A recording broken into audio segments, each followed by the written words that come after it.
Alhamdulillahirrabbilalamin. Wabihi nasta'in ala umuri dunya waddin. Wassalatu wassalamu ala nabiyyina Muhammad wa ala alihi wa sahbihi wa man tabi'ahum bi ihsanin ila yaumiddin. Allahumma 'allimna ma yanfa'una wanfa'na bima 'allamtana wa zidna ilma. Allahumma aslih lana sya'nana kullahu wa la takilna ila anfusina tarfata 'ain. Kaum muslimin wal muslimat rahimani wa rahimakumullah. Kembali kita melanjutkan pembahasan kitab Al-Mu'taqad As-Shahih karya Syekh Abdul Salam Barjas rahimahullahu ta'ala. Sekarang kita masuk pada pembahasan tentang Al-Haud, di antara peristiwa yang terjadi di hari kiamat, yaitu tentang adanya telaga Nabi alaihissalatu wassalam di padang mahsyar.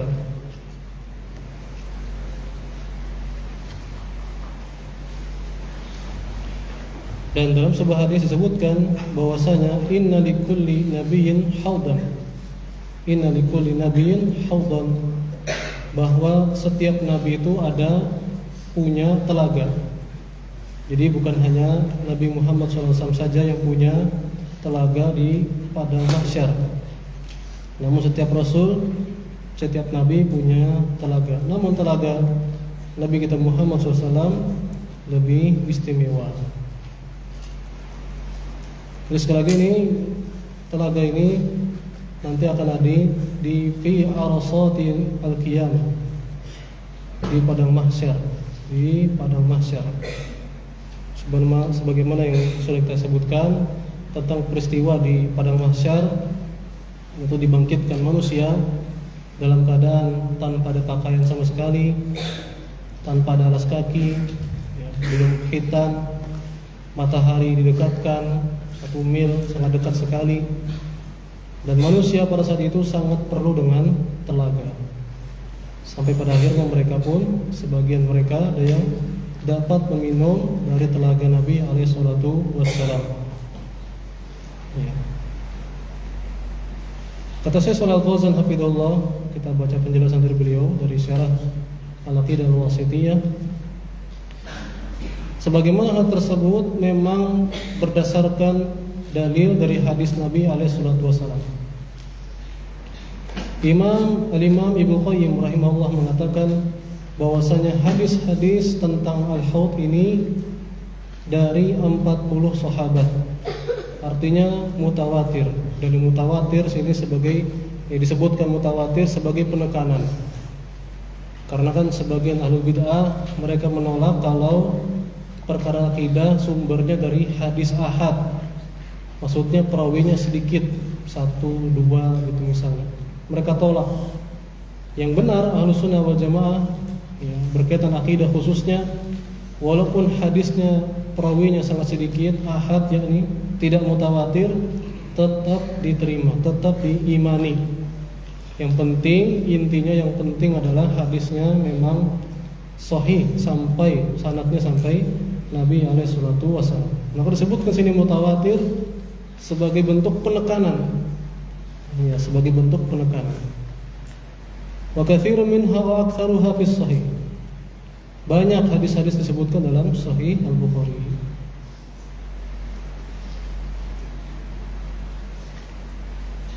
Syekh Al-Haud sekali lagi adalah telaga, kumpulan air telaga.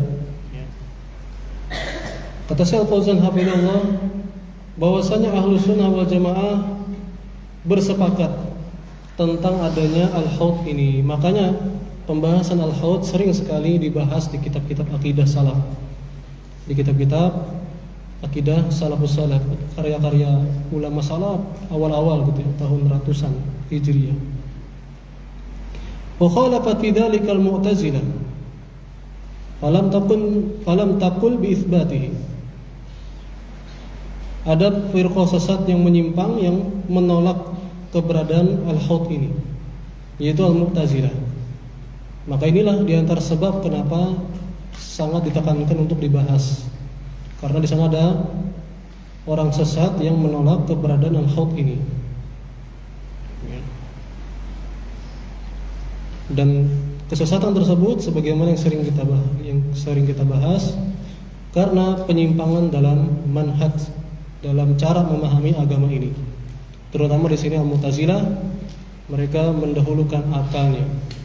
Ketika tidak masuk akal, dalil itu ditolak. Sebagian juga menolak atau menyimpang karena beragama berdasarkan perasaan semata. Ya, sebagaimana ada yang menolak hadis atau peristiwa tentang Nabi SAW terluka di perang Uhud. Ada juga yang menolak tentang pernyataan bahwasanya orang tua Nabi di neraka. Ditolak. Ya, karena apa? Tidak sesuai dengan perasaan. Demikian pula penyimpangan karena tolak ukur kebenaran dinilai dengan mengikuti kebanyakan orang. Ada juga taklid buta. Ya, pokoknya ujar guru ini pokoknya benar semua. Kayak Nabi lah gitu. Enggak peduli apa. Enggak diperiksa dulu gitu. Pokoknya aku ujar sidin bujur semua dah gitu. Ini penyimpangan juga. Ada juga yang penyimpangan itu karena memandang tolak ukur kebenaran adalah apa yang ada pada nenek moyang. Dengan alasan ini bang sudah dari bahari, dari nenek moyang kami, bapak kami, kai kami, dari dulu kayak ini bang sudah. Maka ini diantara prinsip atau metode beragama yang salah. Maka diantara di sini mendahulukan akal. Kemudian tentang sifat telaga, sifat telaga ini, maka ma'uhu asaddu bayadan minal laban, airnya lebih putih daripada susu. Wa ahla minal asal, lebih manis daripada madu. Aniyatu adadu nujumis sama, atau kanujumis sama. Gelas-gelasnya, cangkir-cangkirnya, disebutkan dua tafsirannya, yaitu atau dua penjelasannya para ulama.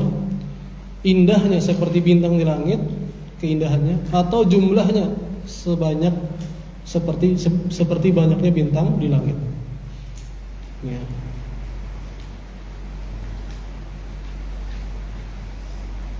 Kemudian disebutkan di sini hadis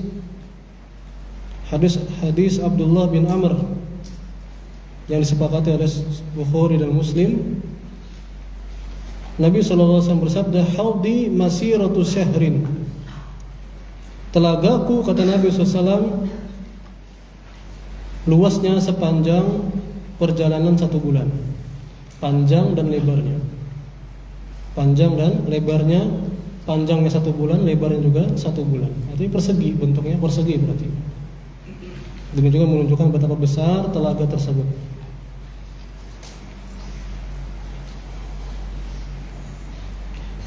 Warihuhu atyab minal misk, harumnya lebih harum daripada kasturi.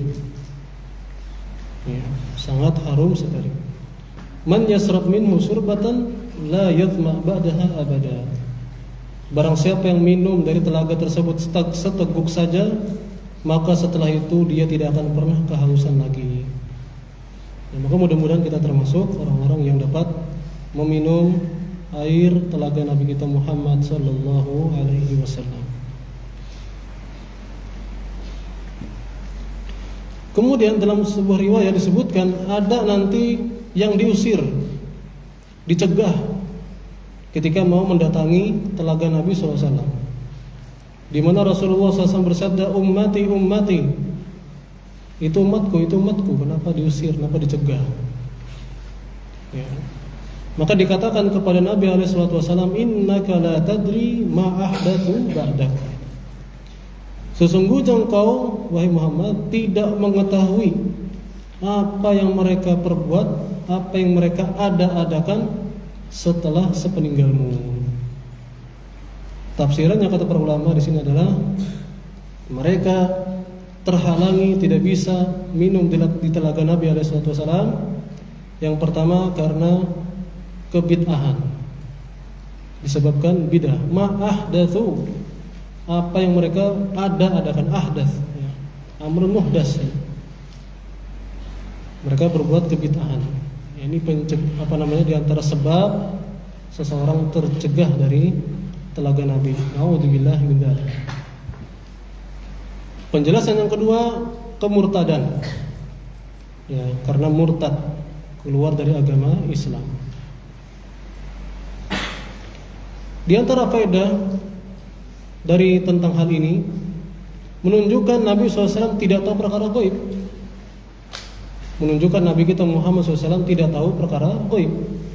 Sebagaimana bisa disebutkan, sesungguhnya engkau tidak mengetahui apa yang mereka ada-adakan sepeninggalmu. Ya, maka tentu termasuk penyimpangan kalau meyakini Nabi SAW mengetahui keadaan kita sehingga kita berdoa. Ya, apalagi berdoa gitu ya. Meyakini aja sudah salah. Apalagi berdoa lagi, minta kesembuhan lewat Nabi. Wahai Nabi Muhammad SAW, mintakan ke Allah agar Allah menyembuhkanku. Ya, dan seterusnya ucapan-ucapan demikian. Ya, dan masih banyak orang yang berkeyakinan demikian, seakan-akan Nabi SAW tahu perkara gaib, tahu apa yang terjadi sekarang. Maka ini terbantahkan jelas sekali, terang benderang dengan hadis tadi. Innaka la tadri ma ahdatsu ba'da. Sesungguhnya engkau wahai Muhammad tidak tahu apa yang mereka ada-adakan sepeninggalmu. Ya.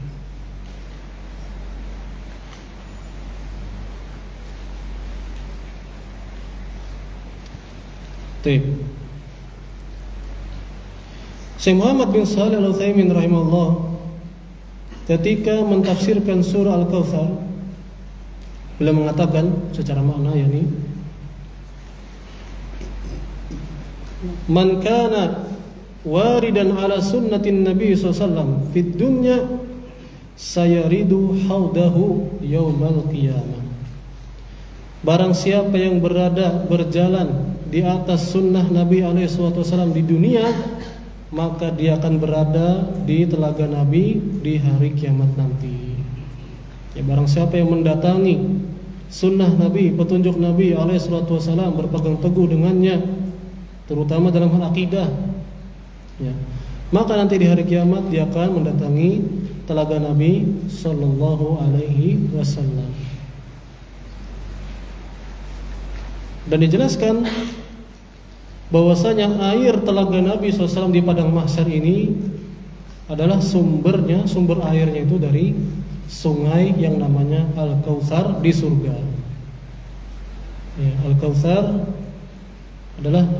adalah sungai yang sudah Allah janjikan untuk Nabi kita Muhammad sallallahu alaihi wasallam. Jadi kan telaganya kan di padang mahsyar. Ya, airnya sumbernya itu dari surga. Dari Al-Kautsar, sungai yang Allah janjikan untuk Nabi kita Muhammad sallallahu alaihi wasallam. Sudah dijanjikan oleh Allah untuk Nabi kita Muhammad SAW. Berarti ini juga terang benderang Nabi kita Muhammad SAW itu jelas banget dijamin masuk surga. Karena kan ada orang yang bilang Nabi tidak dijamin masuk surga. Naudzubillah. Ini keterlaluan.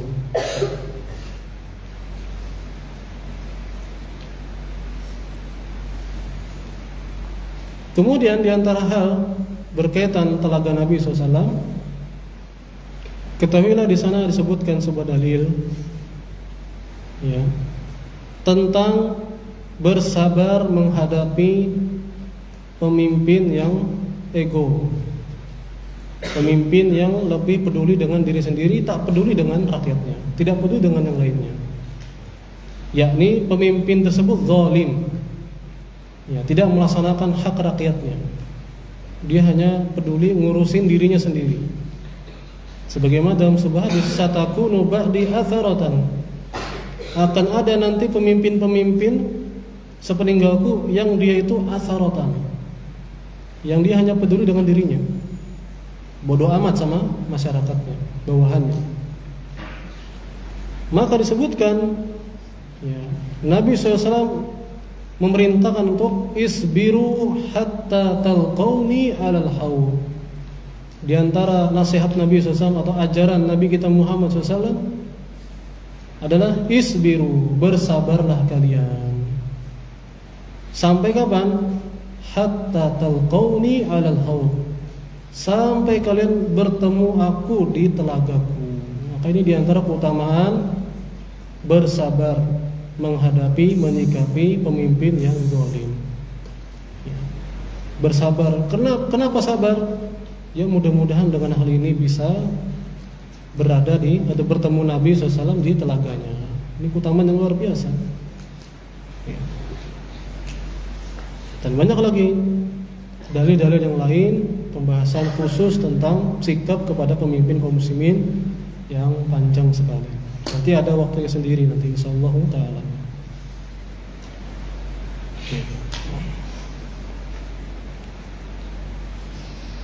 Dalam hadis yang lain disebutkan, jadi kita harus bersabar gitu ya, tidak boleh sampai akhirnya menggibahinya, menjatuhkan kehormatannya, mengejek-ngejeknya, nggak boleh. Harus dijaga kehormatannya, dan bukan artinya kita setuju dengan perbuatan salah mereka.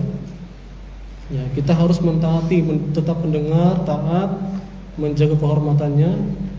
Ya, kita melaksanakan perintahnya yang bukan maksiat. Ya. Nabi SAW sebutkan, sayakunu alaikum umara ya'murunakum bima la yaf'alun. Akan ada nanti para pemimpin yang mereka memerintahkan apa yang mereka tidak lakukan. Faman saddaqahum bikadzibihim, barang siapa yang dia mengiyakan perbuatan salah mereka, kedustaan mereka, wa anahum ala zulmihim, bahkan membantu dia di atas kezalimannya, falaysa minni walastu minhu, maka dia bukan termasuk dariku dan aku pun bukan darinya. Maksudnya ini dosa besar berarti. Walan yarida alayyal haud, dan dia tidak akan berada atau bertemu aku di telagaku. Ya. Maka dari sisi lain, ya, tidak boleh juga istilahnya mendukung semua yang dilakukan oleh pemimpin tersebut tanpa dipilah-pilih.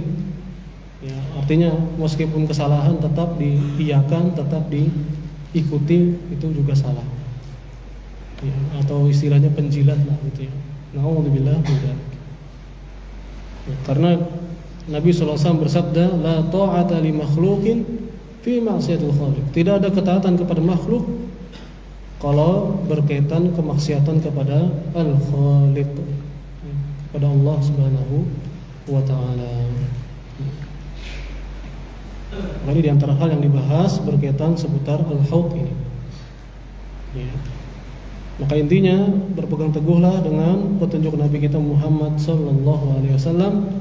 Mudah-mudahan dengan hal tersebut kita dapat bertemu Nabi SAW di telaganya kelak di hari kiamat, di padang mahsyar. Baik. Selanjutnya, setelah pembahasan tentang telaga yang disebutkan oleh Syekh Abdul Salam Barjas rahimahullah adalah tentang as-sirat, tentang jembatan yang dibentangkan di atas Jahannam, yang dibentangkan di atas Jahannam. Di antara dalil akan hal ini dari Al-Quran tentang adanya jembatan ini itu di surah Maryam ayat 71.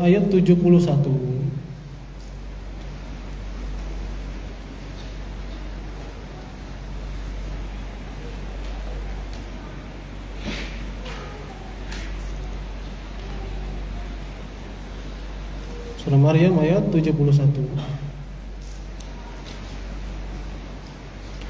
Wa in minkum illa wariduha.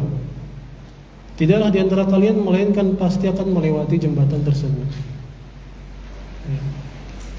Apalagi disebutkan juga tafsir ulama salaf, ya. Tafsir ulama salaf seperti Abdullah bin Mas'ud radhiyallahu anhu, beliau menyebutkan tafsir ayat tadi adalah melewati jembatan di hari kiamat. Maka ini di antara hal yang wajib kita yakini keberadaannya, mengimaninya. Ya, meskipun tidak masuk akal, karena nanti akan disebutkan nih tentang apa namanya, tentang sifatnya, bagaimana sih kaifiyahnya, bentuknya kayak apa jembatan tersebut. Maka disebut oleh ulama salaf seperti Abu Sa'id Al-Khudri, ya, seorang sahabat Nabi SAW yang bernama Abu Sa'id Al-Khudri radhiyallahu anhu, beliau mengatakan jembatan tersebut adaq minas sya'rati wa hadd minas saif. Dia lebih tipis, ya, daripada rambut dan lebih tajam daripada pedang. Baik, silakan azan terlebih dahulu.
Kita lanjutkan. Jadi sekali lagi disebutkan oleh seorang sahabat, dan kalau seorang sahabat menyebutkan penjelasan tentang perkara gaib, maka ini pasti dia dapatkan dari Nabi kita Muhammad SAW. Karena para sahabat tidak mungkin dia beristihad untuk menjelaskan perkara gaib. Ya, pasti dia berarti dia mendengarkan atau mendapatkan dari Nabi SAW. Maka disebutkan oleh seorang sahabat ini, Abu Sa'id Al-Khudri radhiyallahu anhu, jembatan tersebut lebih tipis daripada rambut dan lebih tajam daripada pedang. Dan ini sekali lagi harus kita imani. Ya, dan Allah Maha Kuasa atas segala sesuatu. Innallaha ala kulli syai'in qadir. Ya. Tidak boleh ditentang, ditolak karena tidak masuk akal. Ya, kayak apa ya melewatinya?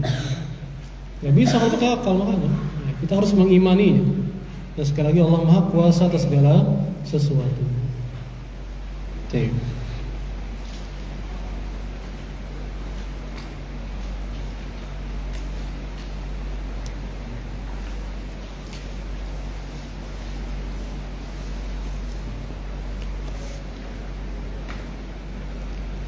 Disebutkan sebagaimana tadi ya, barang siapa, ini ada Syekh Fauzan kalau tidak salah juga, bahwasanya barang siapa yang di dunia dia berjalan di atas siratal mustaqim, ya dia berada di atas jalan yang lurus di kehidupan dunia, maka dia akan selamat di jembatan nanti, di sirat di hari kiamat. Sebagaimana pembahasan telaga tadi. Barang siapa yang mendatangi sunnah Rasul di dunia, yakni berpegang teguh dengan sunnah tersebut, maka nanti dia akan dapat mendatangi dan meminum telaga Nabi kita Muhammad SAW. Maka demikian di sini, yang istiqomah berpegang teguh di atas siratal mustaqim, di atas jalan yang lurus di dunia, maka dia akan selamat ketika melewati as-sirat di hari kiamat.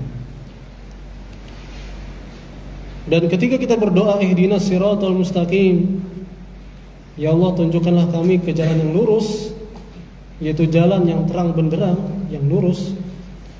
Ibnu Qayyim rahimahullah mengatakan bahwasanya siratal mustaqim adalah jalannya Abu Bakar, Umar, dan para sahabat radhiyallahu anhum ajma'in. Berarti ini yang harus dipahami oleh kaum muslimin. Hakikatnya ketika dia berdoa ihdinas siratal mustaqim, hakikatnya berdasarkan penjelasan Ibnu Qayyim rahimahullah, dia berdoa kepada Allah untuk bisa mengikuti ya jalannya para sahabat radhiyallahu anhum ajma'in. Maka dari itu ya, selain berdoa harus berusaha, yaitu dengan belajar, dengan referensi Al-Quran dan As-Sunnah, dengan pemahaman dan kesepakatan para sahabat radhiyallahu anhum ajma'in.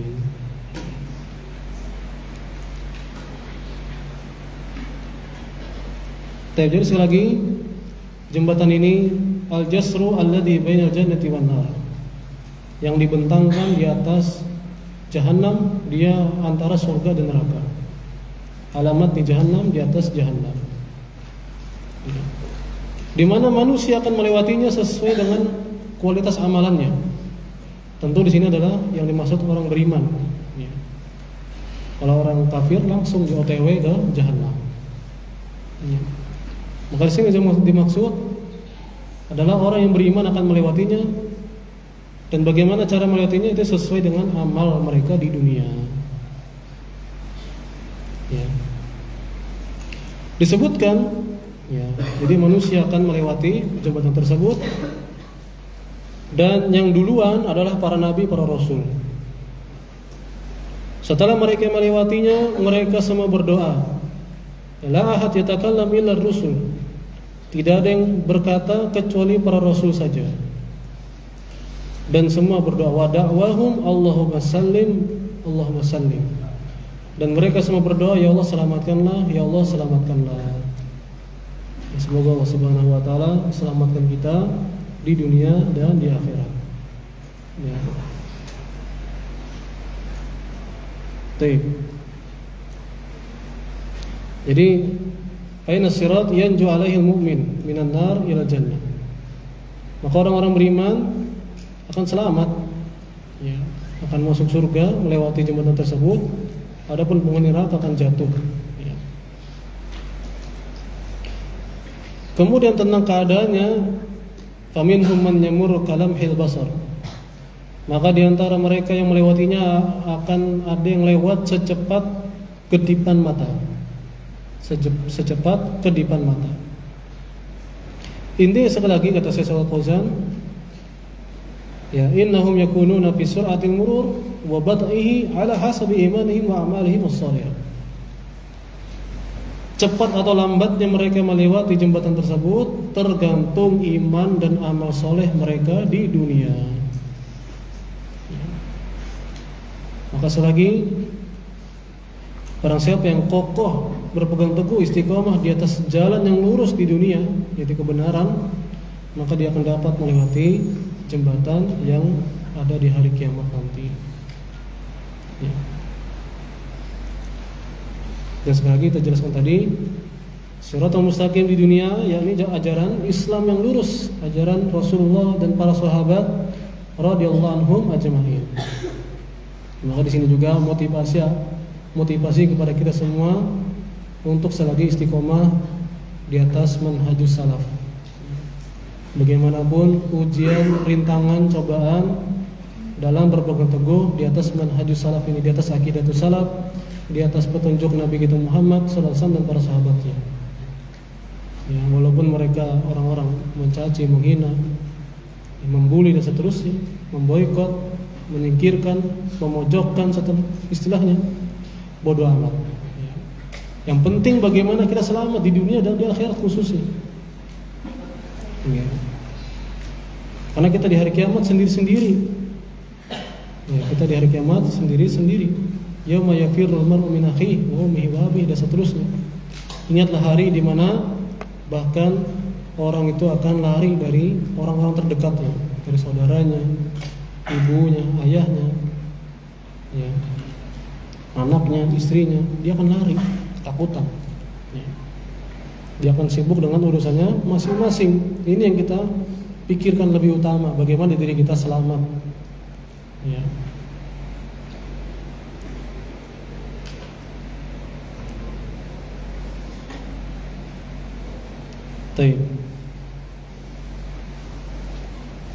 Jadi sekali lagi ini hiburan, ya. Ketika juga bisa merasa terasingkan gitu ya di masyarakat karena berpegang teguh, kita sudah berusaha dengan akhlak yang mulia, ya, berusaha pendekatan, sudah kita berusaha untuk menyampaikan dengan cara yang terbaik, masih ditolak, masih istilahnya dibully tadi, diasingkan, bersabar, ya, karena sebutkan gitu ya. Nanti bahwasanya orang-orang yang siratal ladzina an'amta 'alaihim, yaitu disebut dalam Al-Qur'an minan nabiyyin wasiddiqin wasyuhada'i wassalihin. Ini di surah An-Nisa ayat 69. Di surah An-Nisa ayat 69. May yuti'illaha war rasul fa ulaika ma'al ladzina an'ama Allahu 'alaihim minan nabiyyin wasiddiqin wasyuhada'i wassalihin wa hasuna ulaika rafiqa. Barang siapa yang taat kepada Allah dan Rasulnya, maka mereka akan bersama orang-orang yang Allah beri nikmat, yaitu para nabi, as-siddiqin, orang-orang yang kuat imannya, yang percaya kepada petunjuk para rasul, mereka mengamalkannya, was-syuhada, orang-orang yang mati syahid di medan jihad, was-salihin, dan orang-orang saleh yang baik zahir dan batinnya. Wa hasuna ulaika rafiqa.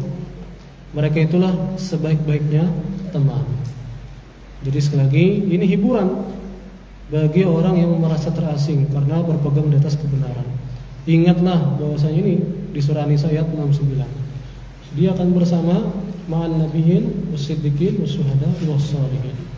Wa hasuna ulaika rafiqa. Jadi jangan merasa ya, sendiri atau terasing seperti itu.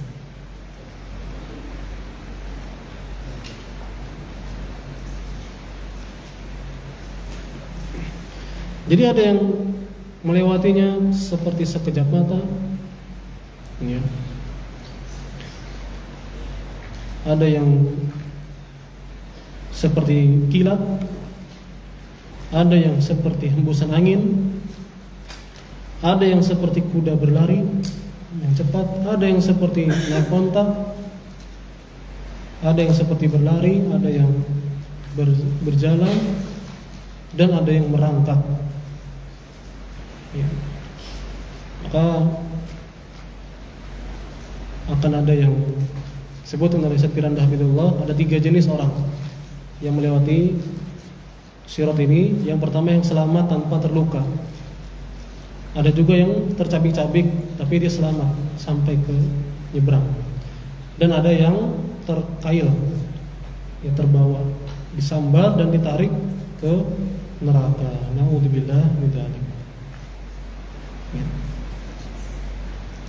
Maka sekali lagi ini sesuai dengan bagaimana amalan mereka nanti, ya, bagaimana amalan mereka di dunia.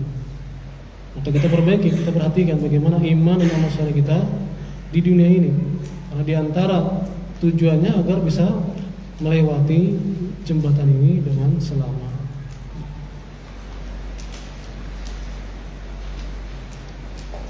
Dan juga, ya, tadi bahkan ada yang merangkak dan seperti itu, ya.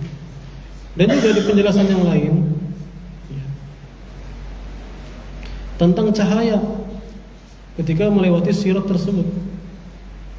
Nah, maka orang beriman ada cahaya, punya cahaya kayak lampu gitu, penerang, bisa lewat, memancar di depan dan kanannya, ya.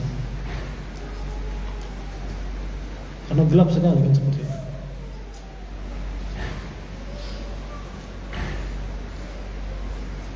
Maka disebutkan cahayanya ada yang terang sebesar gunung, ada yang seperti pohon kurma, ada yang setinggi orang yang sedang berdiri.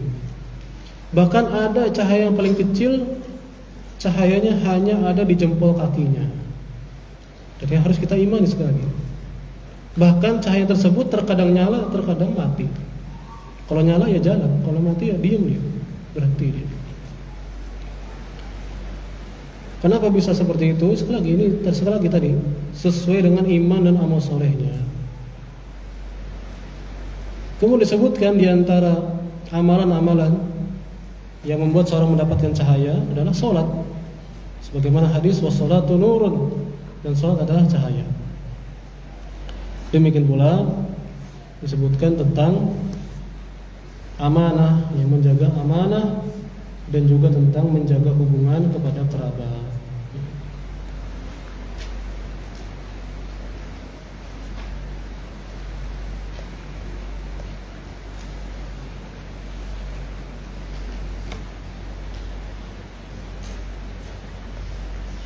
Mungkin itu yang kita bawakan pada pertemuan kali ini. Semoga Allah Subhanahu wa taala selalu beri kita ilmu yang bermanfaat dan pertolongan untuk dapat beramal saleh, dan semoga kita dapat memasuki bulan Ramadan sampai selesai dengan iman dan amal saleh yang diterima oleh Allah Subhanahu wa taala. Semoga Allah Subhanahu wa taala juga mengampuni segala dosa-dosa kita, dan semoga Allah memudahkan segala urusan kita di dunia dan di akhirat. Subhanakallah bihamdik, asyhadu an la ilaha illa anta, astaghfiruka wa atubu ilaik. Assalamualaikum warahmatullahi wabarakatuh.